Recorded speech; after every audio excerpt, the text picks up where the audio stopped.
The sun had barely broken over Henderson Field when Major William Giese glanced at his watch.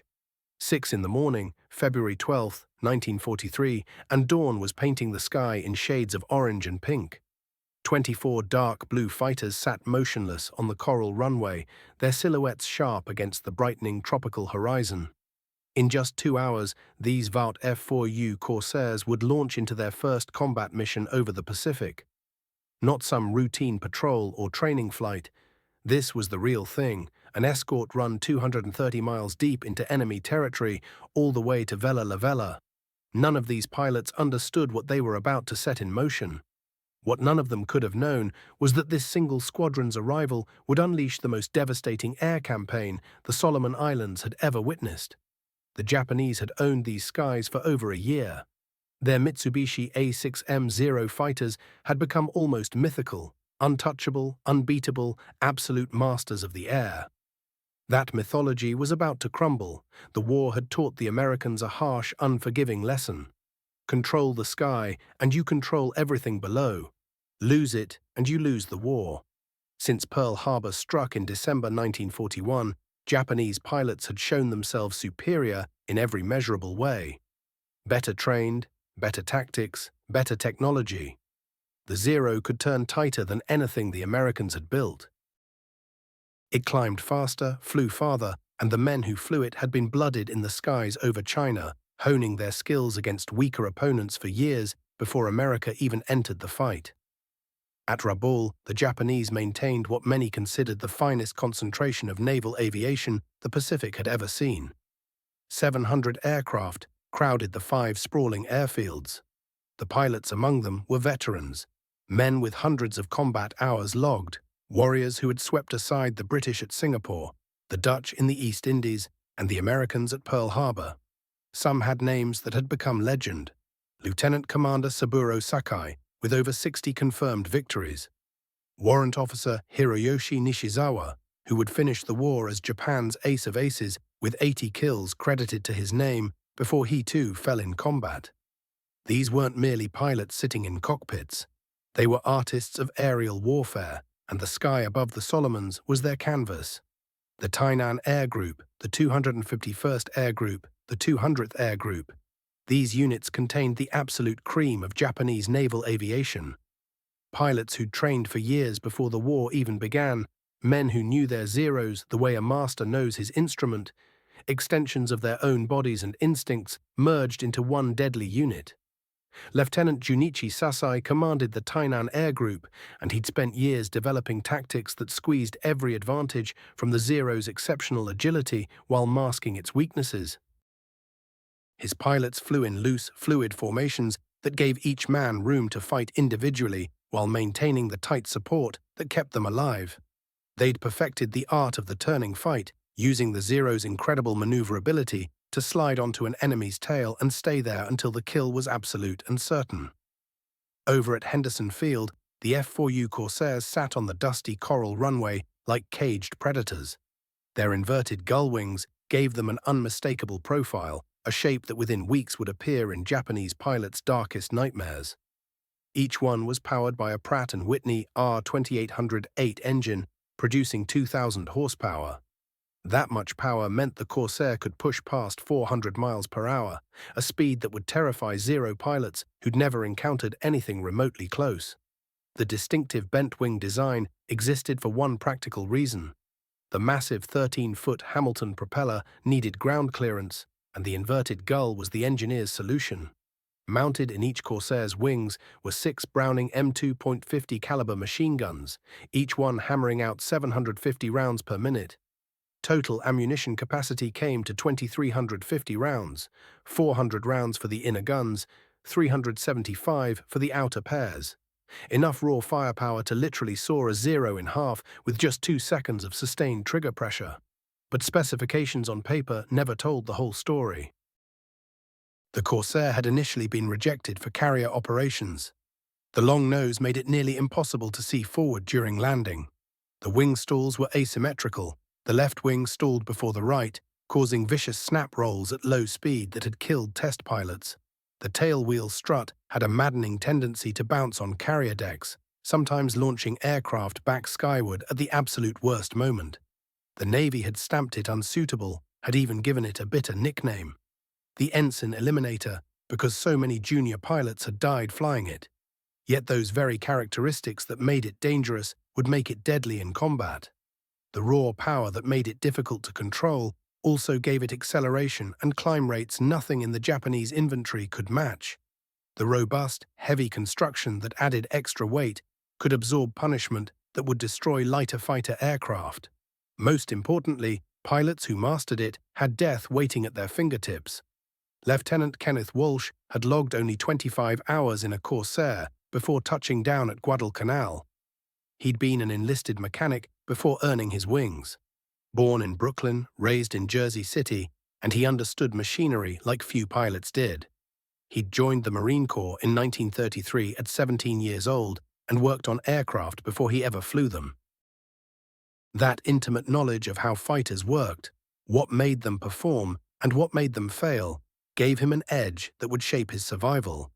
The pilots of VMF 124 came from across America, farm boys from Iowa who'd never seen the ocean before enlisting, college men who'd turned down comfortable civilian lives to wear gold wings, former mechanics and store clerks who'd discovered unexpected talent in the sky.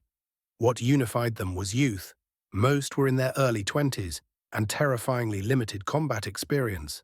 They'd trained hard down at Camp Kearney in San Diego, but no training exercise could prepare them for the reality of fighting veteran enemies who'd been killing Americans since December 7, 1941. Meanwhile, across the Solomon Sea at Rabaul, the Japanese were preparing for another routine day of air operations. The sprawling base complex spread across 5 separate airfields. Simpson Harbor was crowded with warships, cruisers and destroyers anchored alongside transport vessels.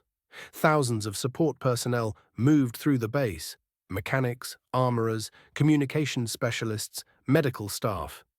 It felt impregnable, ringed with fighter squadrons and anti-aircraft batteries, the Gibraltar of the South Pacific. Lieutenant Takashi Maeda of the 200th Air Group reviewed that morning's reconnaissance reports. American fighters at Guadalcanal, estimates put them at 40 or 50 aircraft, mostly obsolete P-40s and squat little F4F Wildcats. Nothing the Zeros couldn't handle. The 200th had recently arrived to replace losses the Tainan Group had suffered. Many of these pilots were China campaign veterans, men who'd honed their skills against Chinese and Soviet fighters and had learned to view Americans as inferior, lacking the spiritual discipline and warrior dedication that the Japanese possessed. But that morning's reconnaissance photographs showed something unexpected: 24 aircraft with distinctive bent wings, larger than Wildcats, longer than P-40s. Naval intelligence had no designation for them, probably just another failed American design rushed into production. The Americans were always trying to compensate for inferior pilot abilities with heavy armor and bigger guns. It hadn't worked with the Buffalo. It hadn't worked with the P-39. Why should this new design be any different? At 8 o'clock on February 12, 1943, VMF 124's first combat mission began. 12 Corsairs lifted off from Henderson Field to escort a PBY Catalina on a rescue mission to Sandfly Bay at Vella La Vella. The mission seemed straightforward: provide fighter cover while the slow-moving flying boat retrieved 2 downed pilots. No enemy contact expected. Just a milk run to get the new squadron blooded without real danger. The Corsairs climbed steadily to 18,000 feet, their engines purring smoothly in the cool morning air. Below them, the Catalina plodded along at 2,000 feet, vulnerable and painfully slow. Major Giese led the formation with his eyes constantly scanning the sky, watching the horizons, staying alert for the Japanese tactic of appearing from nowhere, usually out of the sun where pilots couldn't see them coming. He drilled his pilots relentlessly about the critical rules. Maintain formation, cover your wingman's tail. Never, under any circumstances, try to turn with a 0 at low altitude. Use what the Corsair could do: use speed, use firepower, use the armor, hit hard and run, dive and climb, get into a turning match with a 0 down low and you'd be dead. 20 minutes into the flight, Lieutenant Kenneth Walsh spotted something below. 9 Zeros climbing from the southeast, positioning to attack the Catalina. They'd probably launched from one of the forward strips, Buin or Balal, islands the Japanese used to extend their fighter coverage deep into American airspace. Walsh's voice came sharp over the radio. Bandits at 2 o'clock, low and climbing. The moment had arrived. 12 American rookies in an untested fighter against 9 Japanese veterans in the most successful pursuit aircraft of the war. Walsh rolled inverted and pulled through in a sharp split S maneuver, diving from 18,000 feet. The Corsair accelerated like nothing he'd ever experienced. The airspeed indicator swept past 350, 400, 425 miles per hour. The controls stiffened but remained responsive. At this speed, no Zero could follow even if the pilot wanted to try. Their wings would come apart under the stress, destroyed by aerodynamic forces their designers had never anticipated. He lined up on the trailing enemy fighter, held his sight picture steady, waited until the wingspan filled his gun sight, and squeezed the trigger. 6 streams of armor-piercing incendiary rounds converged at 900 feet. The API ammunition was devastation against the Zero's unprotected fuel tanks. The Japanese fighter simply disintegrated.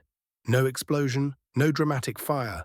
It came apart in the air like a toy smashed by an invisible giant. Wings separated from the fuselage. The engine tore free from its mounts. The pilot never had a chance to reach the ejection handle or jump. Walsh pulled up hard, G-forces crushing his body into the seat, and climbed back toward altitude. 1 pass, 1 kill. The lesson was clear for every Corsair pilot watching.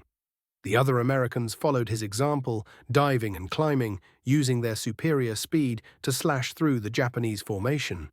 The engagement lasted 4 minutes total, when the remaining Zeros broke contact and fled. 3 of their number were falling toward the sea as wreckage. Not a single Corsair was lost. Not one had even taken a hit. The tactical equation had shifted in those 4 minutes. The hunters had become the hunted. The remaining fighters, probably from the 502nd Air Group that had only recently arrived at Rabaul, retreated northward at maximum power. The Japanese pilots had just witnessed something that fundamentally challenged everything they believed about air combat. That evening at Rabaul, the debriefing room was quiet and tense. The surviving pilots reported encountering a new American fighter with speed and firepower that defied their tactical doctrine. Their report was detailed and deeply troubling. Encountered new American fighter type over Vela La Vela. Superior speed and dive characteristics. Exceptional firepower. Cannot engage in traditional turning combat. Armor protection negates effectiveness of 7.7mm armament. Request immediate intelligence on aircraft identification and performance parameters. The report represented the first acknowledgement that something fundamental had changed in the air war over the Solomons. Within a week, Japanese pilots had given the new American fighter a name, Whistling Death.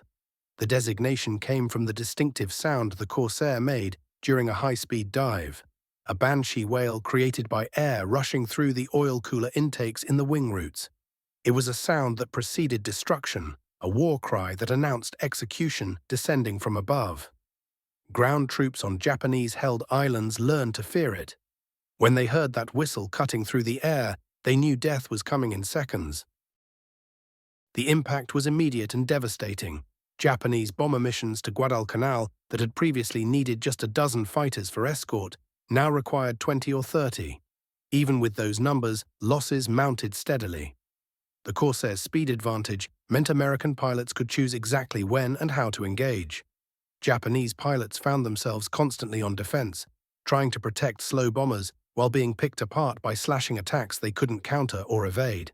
By March 1943, all 8 Marine fighter squadrons operating in the Solomons were converting to Corsairs. VMF-121, VMF-122, VMF-123, VMF-213, VMF-214, VMF-215, VMF-221, and VMF-222 each received its complement of bent-wing fighters. The transition came at a cost. 7 aircraft were lost to operational accidents in the first month alone, victims of the Corsairs' demanding and unforgiving flight characteristics. Landing accidents happened frequently. The long nose blocked visibility during approach. Pilots had to come in at an angle, curving toward the runway and straightening out only at the last moment. Misjudge it, and the torque from the massive propeller would flip the fighter onto its back in an instant. But pilots who mastered the bent-wing bird discovered they possessed a weapon that could dominate any opponent in the sky. The Corsair changed everything about aerial combat in the Pacific. The tactical revolution was immediate and complete. American pilots abandoned the turning dogfights that had always favored the agile Zero. Instead, they employed boom and zoom tactics, diving attacks from altitude, firing, then climbing away before the enemy could respond. The Corsair could dive at speeds that would literally tear a Zero's wings off. It could absorb hits that would destroy lighter Japanese fighters. Most critically, it could catch and kill any Japanese aircraft from a position of advantage. The Japanese tried to adapt. New tactics emerged from the training bases back in Japan. Coordinated attacks from multiple angles. Attempts to force Corsairs into low-speed turning fights. Targeting the aircraft's few vulnerable spots. The oil cooler intakes, the cockpit canopy rails, where armor was thinnest. But each adaptation was countered by American improvements and learning. When Japanese pilots learned to attack from directly astern to avoid the forward-firing guns, Corsair pilots adopted the thatch weave, a defensive maneuver that guaranteed mutual support between wingmen. When Zeros tried to exploit their superior climb rate at low speeds, Corsairs simply refused to engage below 250 miles per hour. On April 1, 1943, Lieutenant Walsh led a division of 4 Corsairs on a fighter sweep over the Russell Islands. The morning was clear, with scattered clouds at 10,000 feet providing perfect concealment. 30 Zeros rose to intercept them, climbing from Munda Airfield. In previous encounters, such odds would have meant certain death for American pilots. But Walsh had studied the Corsairs' capabilities exhaustively and developed new tactics specifically for these situations. Instead of joining a general melee, the Corsairs maintained their altitude advantage, made coordinated diving attacks, and covered each other during the climbing recovery back to safety. The battle developed into a vertical fight, with Corsairs diving from 20,000 feet, firing, then zoom climbing back toward altitude while the Zeros tried to follow. Hanging on their propellers, struggling to maintain airspeed, the Japanese fighters became easy targets for the next Corsair in the rotating attack pattern. Walsh destroyed 3 Zeros in 7 minutes, each kill following the same precise formula: dive, fire, climb, reposition.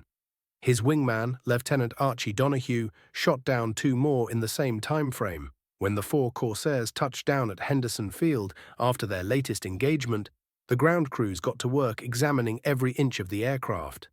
What they found was remarkable. Across all 4 fighters, they counted just 6 bullet holes total. The Japanese Zeros, with their rapid-fire 7.7mm machine guns, had barely scratched the American warbirds. The enemy's 20mm cannons were genuinely lethal against lighter aircraft, but hitting the Corsair required sustained, repeated strikes that its robust construction could withstand. Scoring those hits meant something far more difficult, though. A pilot had to stay in the fight long enough to aim properly, and when facing a Corsair's devastating speed and firepower, survival became an increasingly desperate proposition. Behind the pilot's seat sat a thick block of armor plate designed specifically to stop 20mm rounds. The windscreen ahead was bulletproof glass, capable of deflecting anything except the most direct cannon strike. The self-sealing fuel tanks could tolerate dozens of bullet punctures without igniting. What the Japanese were observing in their battle reports revealed something troubling. Intelligence intercepted from coast watchers told a story of deepening crisis.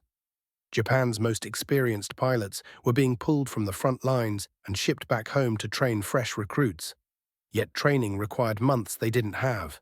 The losses were accumulating far faster than new pilots could be prepared. The Japanese Navy's elite squadron of veteran flyers, warriors shaped by years of rigorous preparation and genuine combat baptism, was hemorrhaging away across the Solomon Islands. By the middle of May 1943, Kenneth Walsh achieved something no American pilot had previously accomplished. He became the first Corsair ace to reach 5 confirmed victories. That crucial 5th kill came during a chaotic dogfight above the Russell Islands when Walsh found himself outnumbered 3-1 against Japanese fighters. Any sensible pilot would have fled. Walsh did the opposite. He attacked. Exploiting the Corsairs' superior velocity, he executed 3 separate diving passes. On the first pass, a Zero fell. On the second, another plummeted toward the ocean. The third Japanese pilot, likely a seasoned veteran, judging by his aggressive repositioning, attempted to drag Walsh into a turning engagement down at 5,000 feet. Walsh refused the invitation. Instead, he pushed the stick forward and went vertical, climbing straight up like a hawk fleeing a snake. The Zero couldn't follow. It stalled and dropped away. Walsh rolled inverted and dove after it, his guns roaring. 650 caliber rounds tore through the engine, wings, and fuselage. The enemy fighter literally came apart in mid-air. 14 days later, Walsh's victory count had doubled to 10. The transformation was startling. Within just 3 months, a pilot once considered marginal in a Navy fighter the brass had nearly rejected had become one of America's premier aces. The machine and the man had become inseparable. The aircraft lifted the pilot's abilities to extraordinary heights, and the pilot had learned to extract every ounce of potential from the machine. Yet Walsh represented just the beginning. Across multiple squadrons, Marine pilots were beginning to grasp what this fighter could truly accomplish. Names that would echo through aviation history were being forged in those skies above the Solomon Islands. Lieutenant Robert Hansen flew with VMF 215 and would ultimately compile 25 victories in barely 6 months, earning him the distinction of highest-scoring Corsair ace of the entire war. His approach was brutally straightforward. Climb above your opponent, dive at maximum speed, fire at close range, climb away before they react. On January 14, 1944, he shot down 5 Japanese fighters during a single mission, methodically eliminating them one after another as they desperately tried to shield a bomber formation. The genuine shock for Japanese pilots came not from individual heroes, but from what entire squadrons of Corsairs could accomplish together. The aircraft possessed range exceeding 1,000 miles when fitted with external fuel tanks, allowing it to escort bombers all the way to Rabaul and then back again.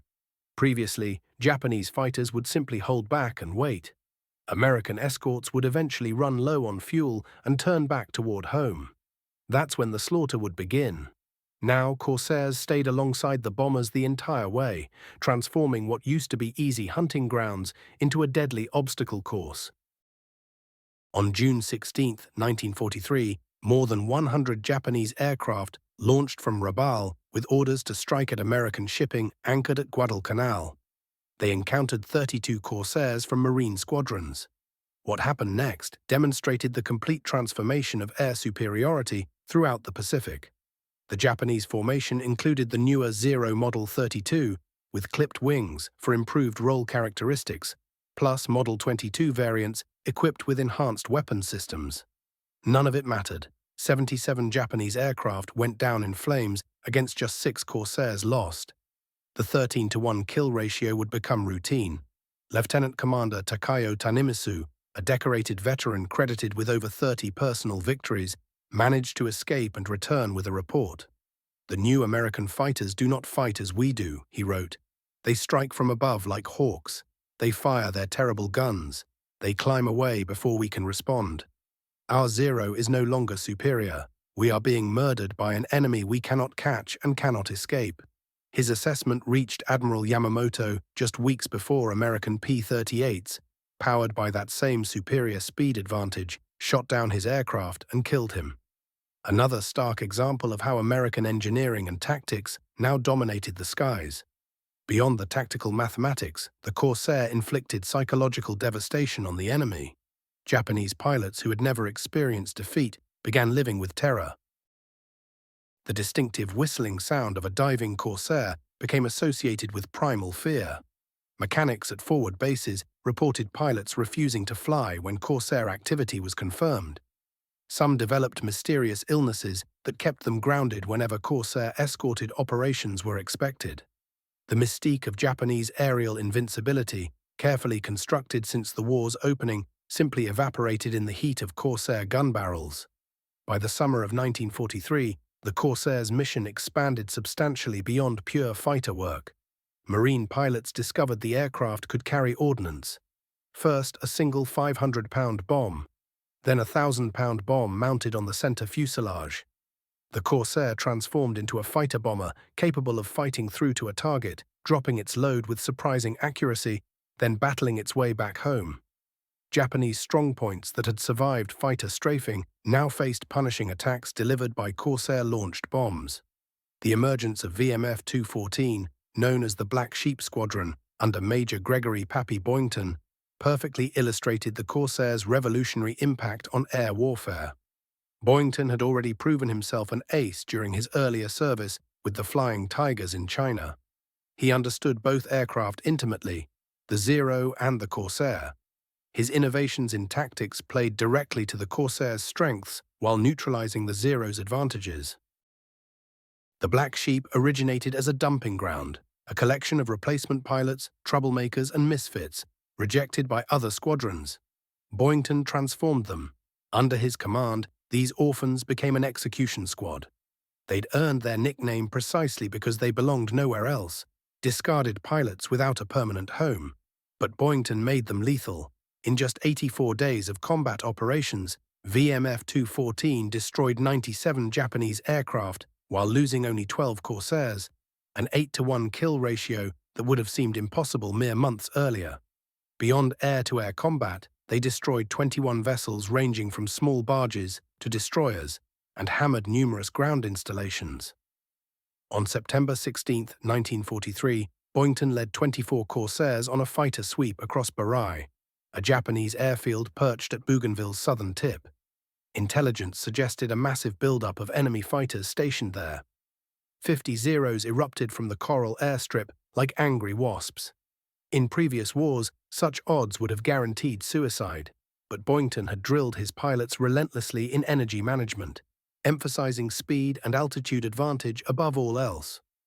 The fight unfolded across 3 dimensions, with Corsairs and Zeros climbing, diving, and wheeling through an aerial dance macabre. Yet it was a performance where one partner possessed every advantage. The Black Sheep destroyed 20 Japanese fighters and lost none. Boynton himself shot down 5, achieving ace status in a single day. His methods never varied: climb high, maintain speed, never provide the enemy a predictable target. He would dive from 25,000 feet, often screaming down from directly behind the sun, fire a quick burst, then be climbing back toward the clouds before the Japanese even knew they were under attack. The technical reasons underlying Corsair superiority were numerous and interlocking. The R-2800 engine generated sufficient power to maintain energy during vertical maneuvers that would stall out a Zero. At altitude, where oxygen grew thin, the Corsair's supercharged engine kept delivering power while the Zero's performance degraded markedly. Hamilton standard propellers provided superior efficiency, allowing better acceleration and climb performance above 10,000 feet.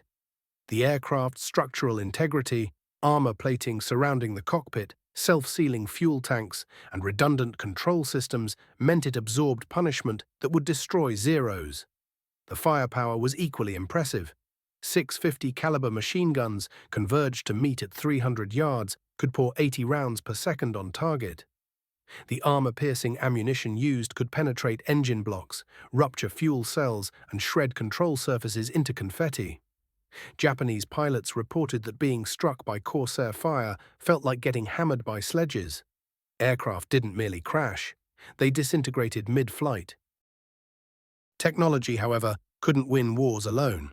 American industrial strength produced not just machines, but trained pilots.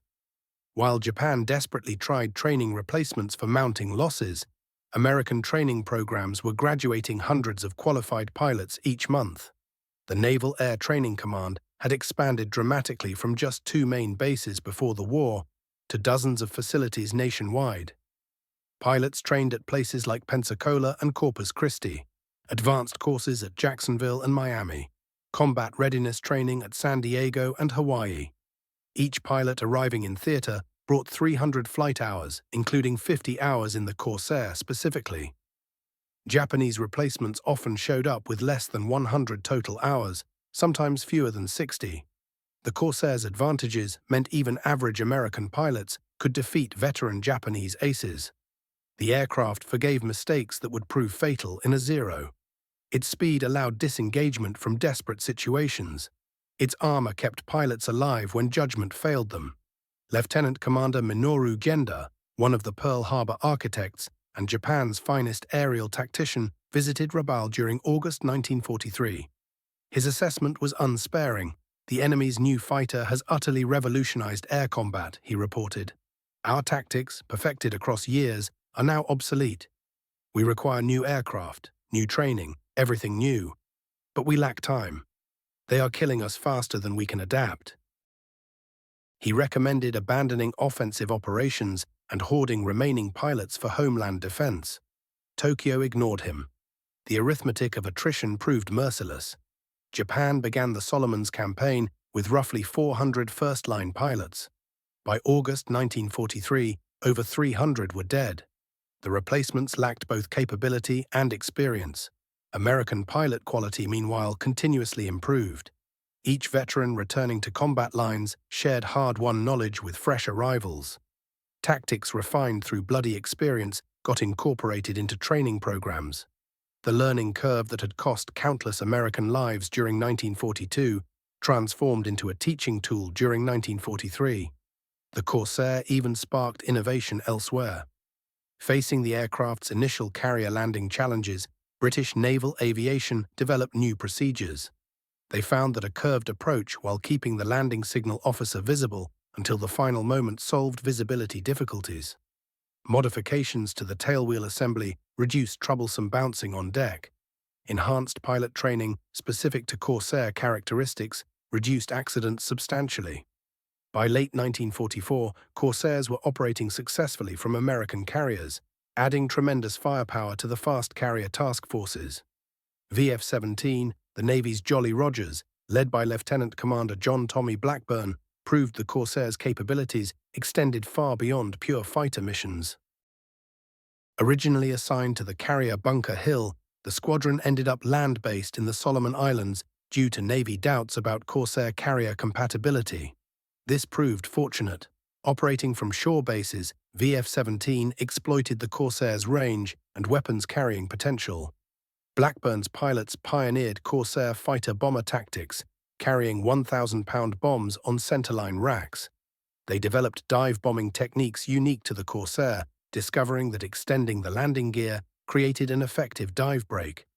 On November 11, 1943, during the assault on Rabaul, VF-17 shot down 18 Japanese aircraft, then delivered their ordnance accurately before destroying 5 more during their withdrawal. Multi-role capability transformed the Corsair from interceptor into a comprehensive offensive weapon. The squadron's achievements were extraordinary. Across 76 combat days, the Jolly Rogers destroyed 152 Japanese aircraft, nearly 2 per day. Tommy Blackburn himself achieved 11 victories. More crucially, VF-17 never lost a bomber under their protection to enemy fighters. The defense was perfect. Japanese pilots learned that attacking American bombers guaranteed facing Corsairs, and facing Corsairs meant probable death. Individual VF-17 pilots achieved stunning success. Lieutenant Ira Kepford became the Navy's first Corsair ace, eventually recording 17 victories. His method involved getting dangerously close. He would dive on a target and hold fire until seeing the Japanese pilot's face in the cockpit, then unleash all 6 guns in a devastating point-blank fusillade. Risky, but devastatingly effective. During one engagement, he destroyed 4 Japanese fighters in minutes, using barely more than 100 rounds total. Japan's Navy showed desperation in its response. The Zero Model 52 incorporated improvements, including heavier armament with belt-fed 20mm cannons, stronger armor protection with 55mm bulletproof windscreen glass, and increased diving speed capabilities reaching 460 miles per hour. Yet these additions added weight, degrading the Zero's famous maneuverability without matching Corsair power. It was engineering's admission of failure, an attempt fighting the Corsair on equal terms that could never succeed given Japan's limited industrial capacity. Japan introduced new aircraft types too. The Kawanishi N1KJ, George had been specifically designed to counter American fighters like the Corsair. Heavy armament, Armor protection and solid performance made it formidable. But it arrived too late and in insufficient numbers to matter. By the time production quantities reached combat units, most of Japan's experienced pilots were already dead. Lieutenant Nichi Kano, one of Japan's most aggressive aces with over 30 victories, developed specialized anti-Corsair techniques. His strategy involved approaching directly underneath at maximum climb rate, firing one devastating burst, then stalling away before the Corsair could respond. On December 17, 1943, Kano successfully destroyed 2 Corsairs using this method. When he attempted it a third time, however, Lieutenant Robert Hansen of VMF 215 was ready. Understanding Kano's pattern, Hansen dove through his own formation, intercepting the Japanese ace mid-turn during a climb. 50 caliber rounds ended Kano's career in 2 seconds. Even Japan's finest could no longer compete. The isolation of Rabaul symbolized the Corsairs' strategic victory. By November 1943, the once mighty Japanese stronghold faced continuous assault from Corsair-escorted bombers. 5 airfields lay in cratered ruins. Simpson Harbor became a graveyard of sunken vessels. The 100,000 Japanese troops stationed there were cut off completely, left to gradually disappear as the war swept onward. It had been accomplished not through costly ground invasion, but through air power, with the Corsair as its supreme instrument. By January 1944, American Corsairs controlled the Solomon Islands skies completely. Japanese daylight operations ceased entirely. Raids occurred at night or during weather that kept American fighters grounded. The handful of remaining experienced Japanese pilots were withdrawn to defend the inner defensive perimeter. Boys who barely understood flying, much less fighting, took their places. They perished in waves, sometimes entire formations obliterated without registering a single victory. Lieutenant Sadamu Kamachi, among the few surviving Japanese aces, made a diary entry that said it all. Today, I witnessed 12 of our fighters engage 8 American Corsairs. Within minutes, 9 of ours were flaming wrecks falling toward Earth. The survivors ran. I made no attempt to intervene. What could one additional 0 accomplish? The air war is already lost. We are already dead. Our bodies simply haven't realized it yet. That's what the Japanese understood about the Corsair. The aircraft didn't just win battles. It fundamentally changed everything about how warfare in the Pacific would unfold. Strategic bombing runs that American pilots could never have attempted before now flew without fear of Japanese interception. Ground forces pushed forward, knowing that Corsair squadrons circled overhead, ready to strike at a moment's notice. Supply convoys that once required massive fighter escorts now moved safely under protective umbrellas of aircraft operating from scattered island bases across the Solomon Islands. With a 1,000-mile range, the Corsair meant that nowhere remained safe for Japanese forces. No airfield, no naval formation, no transport convoy could escape American air power. Marine Lieutenant Kenneth Walsh's actions during August showed exactly what this new reality meant. On August 15, 1943, Walsh found himself outnumbered 6-1 when he dove into a Japanese formation attacking American ships. His Corsair twisted and turned as enemy bullets ripped through the fuselage. He shot down 2 dive bombers and 1 fighter despite taking repeated hits. When he returned and mechanics inspected his aircraft, they counted over 50 bullet holes punching through the wings and fuselage. Remarkably, not one penetrated to the vital areas. The armor plating had done its job. 2 weeks later, on August 30th, Walsh was escorting bombers when his engine failed. He limped back to Monday, hopped into another Corsair sitting on the runway, and immediately took off to rejoin his flight. Near Kahili, he spotted Japanese fighters. Without hesitation, he attacked a formation of Zeros. In the violent, twisting dogfight that followed, he destroyed 4 enemy fighters before Japanese guns finally caught up with him. His Corsair took fire and began to fail. Walsh bailed out, spending hours adrift in his life raft before rescue arrived. For his extraordinary courage, he received the Medal of Honor and returned to combat. By the time Walsh's combat tour ended, his personal victory tally stood at 21, all achieved in Corsairs, all against supposedly superior Japanese pilots. The technological gap between the aircraft kept expanding with each new variant that rolled off production lines. The F4U-1A introduced a bubble canopy that gave pilots dramatically improved visibility. Engineers raised the seats 7 inches higher, further opening up the pilot's view of the sky. The F4U-1C mounted massive 420mm cannons instead of machine guns, each carrying 120 rounds. A single burst from those cannons could tear a wing clean off a zero. The F4U-1D carried bombs and rockets in addition to its guns, making it devastatingly versatile. Later models could carry tiny TIM rockets, napalm tanks, or even a torpedo. Every improvement came directly from what pilots had learned in actual combat, and the changes happened fast. Engineers listened to complaints and acted. When pilots reported carbon monoxide seeping into the cockpit, designers completely redesigned the exhaust system. When the tailwheel strut proved too rigid for carrier landings, mechanics modified it with softer oleos. When pilots wanted better radio equipment for communicating with their flights, new sets appeared within weeks. The Japanese couldn't match this pace. Their aircraft industry struggled with resource shortages and severe industrial limitations. They simply couldn't respond fast enough to American innovations. By February 1944, exactly 1 year after the Corsairs' combat debut, the numbers told a stunning story. Marine and Navy Corsair squadrons had destroyed over 600 Japanese aircraft while losing fewer than 80 to enemy action. An 11-to-1 kill ratio. This wasn't just tactical superiority, it represented a complete strategic revolution.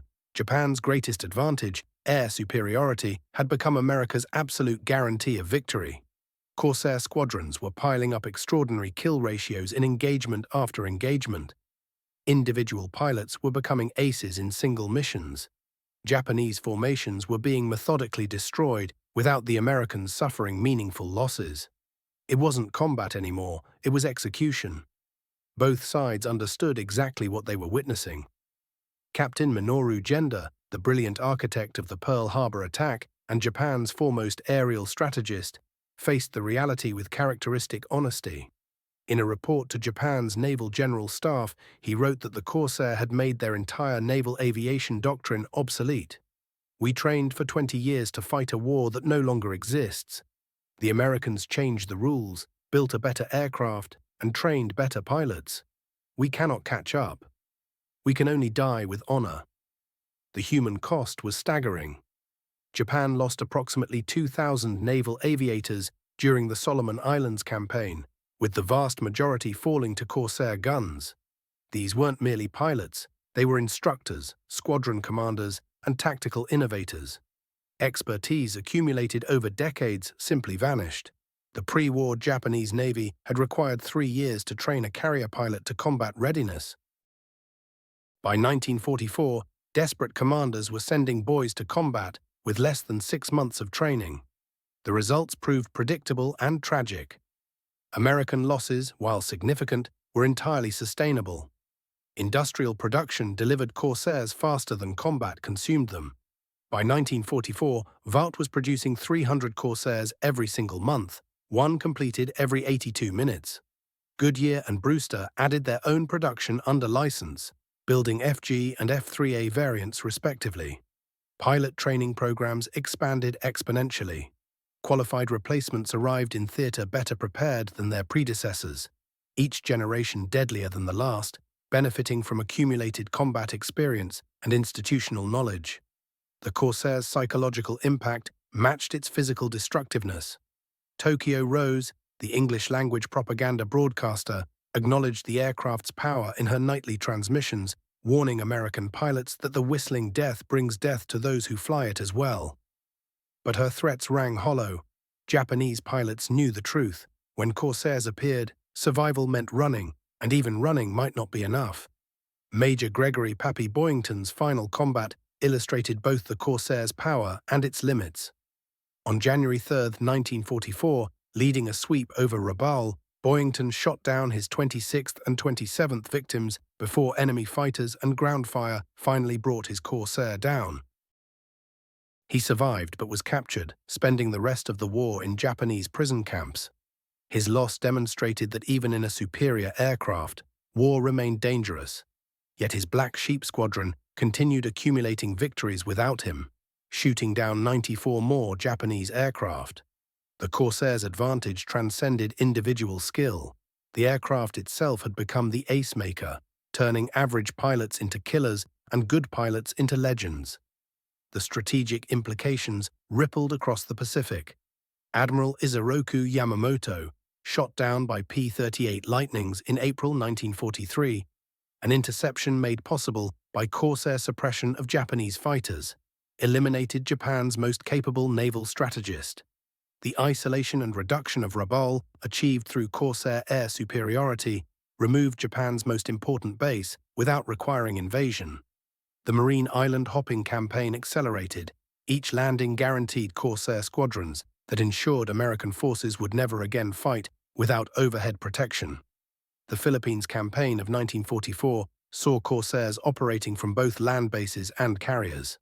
By then, the initial carrier landing problems had been solved through pilot training improvements and aircraft modifications. Marine squadrons, VMF 124 and VMF 213, operated from the USS Lexington, providing both fleet defense and ground support. Their presence over Leyte Gulf helped ensure American victory in history's largest naval battle. The Corsair even changed carrier operations doctrine.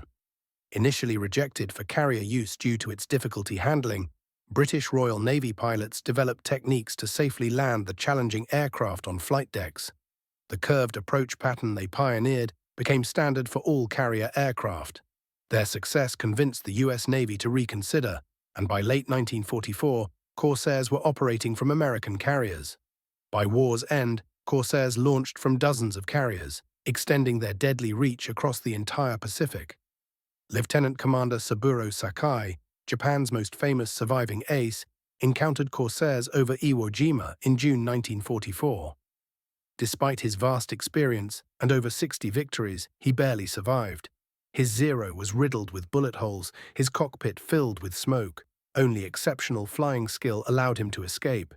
His assessment was brutally honest. Fighting Corsairs in a Zero was like fighting a modern tank with a cavalry sword. Brave, perhaps, but stupid and fatal. The Marianas Campaign of June 1944 demonstrated the Corsairs' maturity as a complete weapon system. During the Great Marianas Turkey Shoot on June 19th, although the Hellcat served as the primary Navy fighter, Marine Corsair squadrons operating from island bases contributed significantly to the slaughter. Japanese naval aviation lost over 400 aircraft in a single day, most to American fighters. The kill ratios were so overwhelmingly one-sided that American pilots felt guilty about the slaughter. It wasn't combat, it was target practice. By August 1945, Corsairs had destroyed 2,140 Japanese aircraft in air-to-air combat. They had dropped 15,621 tons of bombs, 70% of all bombs delivered by US Navy and Marine fighters during the entire Pacific War. Over 400 Japanese ships had been sunk or damaged by Corsair attacks. The aircraft that couldn't initially operate from carriers had become the most successful naval fighter in history.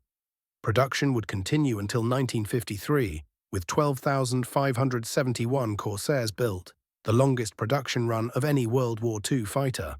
At Okinawa, Corsairs proved invaluable in defeating kamikaze attacks. Their speed allowed them to intercept suicide aircraft before they reached the fleet. Their firepower ensured that when kamikazes were hit, they were destroyed completely rather than damaged and still able to complete their mission. Marine pilots called it turkey shooting, but it was deadly serious business. A single kamikaze reaching the fleet could sink a destroyer or damage a carrier. But statistics couldn't capture the human dimension. Each destroyed Zero meant a dead or captured Japanese pilot, someone's son, husband, father. The gradual realization among Japanese aviators that they faced annihilation rather than mere defeat created a fatalistic atmosphere.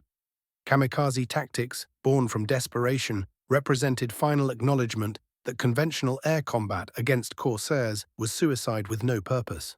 Young Ensign Takayo Yamamoto arrived at Rabaul in March 1944 with just 90 hours total flight time. He survived exactly one encounter with Corsairs. His diary recovered after the war contained a single entry: Saw the bent-wing devils today. 3 of my training class are dead.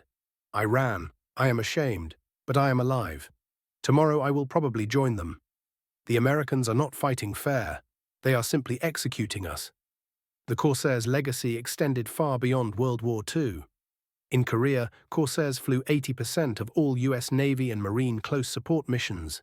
The F4U 5 variant, with its 2,300 horsepower engine, could carry 4,000 pounds of ordnance. Lieutenant Guy Bourdillon became the Navy's only ace in Korea, and the only night fighter ace of the war, flying a Corsair and shooting down 5 North Korean aircraft. French Navy Corsairs fought in Indochina, supporting Foreign Legion troops at Dien Bien Phu. The aircraft remained in production until 1953, serving with numerous air forces worldwide. The Corsair even had a final combat appearance in 1969, during the soccer war between Honduras and El Salvador.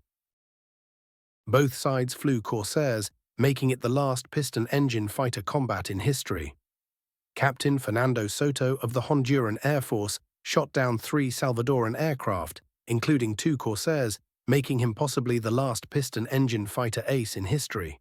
Admiral John S. McCain Sr., surveying the air war's progression, noted that the Corsair didn't just defeat Japanese air power, it obliterated it. We went from struggling for survival to absolute dominance in 18 months. No single aircraft has ever changed the character of warfare so completely in so short a time. Admiral Chester Nimitz, Commander-in-Chief of the Pacific Fleet, was even more direct. The Corsair gave us air superiority wherever and whenever we needed it. Without the Corsair, the island-hopping campaign would have been impossible. It was the key that unlocked Japanese defenses across the Pacific. The final testament came from an unexpected source.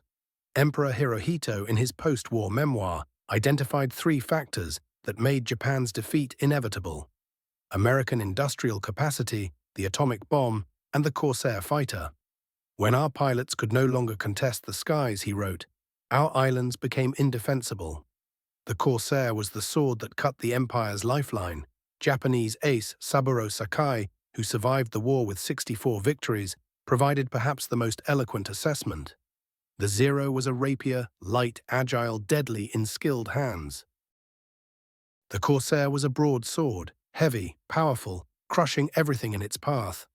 In the hands of a samurai, the rapier is superior, but the Americans had 10 broadswords for every rapier we possessed, and they didn't need to be samurai to use them effectively.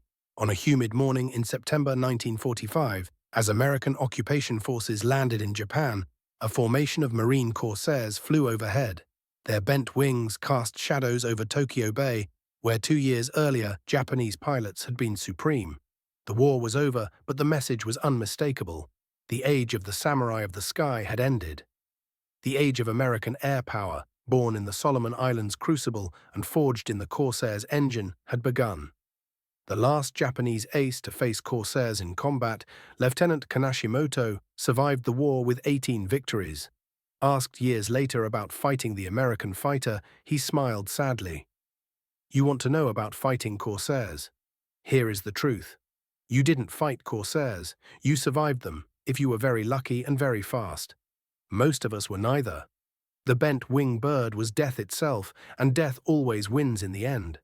The physical evidence of the Corsair's dominance lies scattered across the Pacific. On islands from Guadalcanal to Okinawa, the aluminum skeletons of crashed aircraft tell their stories. The ratio is telling. For every Corsair wreck found, researchers discovered 10 or more Japanese aircraft. Some were shot down in combat. Others were destroyed on the ground. Many were simply abandoned when their pilots were killed, and no replacements existed to fly them. Marine Corps archives contain thousands of gun camera footage reels, each showing the final moments of Japanese aircraft. The films are remarkably similar. A Zero or Nell or Betty fills the gun sight. The flash of strikes as 50 caliber rounds impact, pieces flying off, fire erupting, the enemy aircraft tumbling out of frame. What the films don't show is the human cost, the young men, Japanese and American alike, who died in those aluminum coffins falling from the sky. In the depths of the Pacific Ocean, scattered across thousands of miles, rest the aluminum bones of fallen aircraft. Zeros and Corsairs alike, they bear silent witness to the air war's savage intensity. But the ratio tells the tale. For every Corsair on the ocean floor, 11 zeros rest beside it. The calculus of victory written in metal and measured in lives proved that when technology, training, and industrial might converge, the result was not battle but execution. The Corsair had not just won a war, it had revolutionized the very nature of air combat, proving that superior technology properly employed could overcome any advantage in skill or experience. The age of the individual warrior ace was ending. The age of systematic technological air supremacy had arrived, painted dark blue with inverted gull wings and announced by a whistling death descending from above.